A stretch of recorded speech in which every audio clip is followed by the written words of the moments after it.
২০ বছর পর বাজেট প্রণয়ন করল বিএনপি সরকার, যা তারেক রহমান সরকারের প্রথম বাজেট। আর অর্থমন্ত্রী হিসেবে আমির খসরু মাহমুদ চৌধুরীর জীবনেও প্রথম বাজেট। আগামী অর্থ বছরের এ বাজেটে সম্ভাব্য আকার ধরা হয়েছে ৯,৩৮,০০০ কোটি টাকা। বিস্তারিত রাশেদুল কাদেরের রিপোর্টে।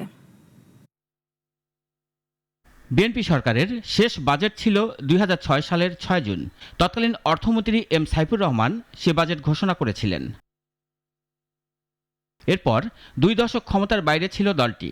গত ফেব্রুয়ারিতে জাতীয় নির্বাচনে ক্ষমতায় আসার পর দীর্ঘদিন পর বিএনপির এবং তারেক রহমান সরকারের প্রথম বাজেট উপস্থাপন করা হলো।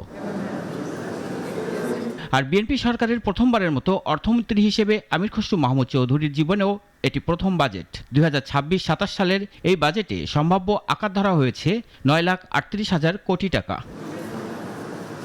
স্বাধীন বাংলাদেশের প্রথম বাজেট দিয়েছিলেন দেশের প্রথম অর্থমন্ত্রী তাজউদ্দিন আহমদ। একই সঙ্গে তিনি ২ অর্থ বছরের বাজেট দিয়েছিলেন। এর আগে মুজিবনগর সরকার ১৯৭১ সালের ১৯ জুলাই দৈনন্দিন ও অপরিহার্য ব্যয় নির্বাহে একটি বাজেট পেশ করেছিল।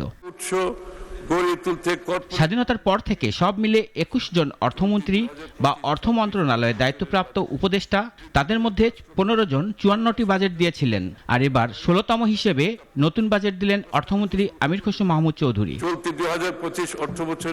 রীতি অনুযায়ী জাতীয় সংসদ ভবনে প্রধানমন্ত্রী তারেক রহমানের সভাপতিত্বে বৈঠক বসে সকালে, যা চলে দুপুর পর্যন্ত। বৈঠক শেষে ২০২৬-২৭ সালের বাজেটে অনুমোদন দেওয়া হয়।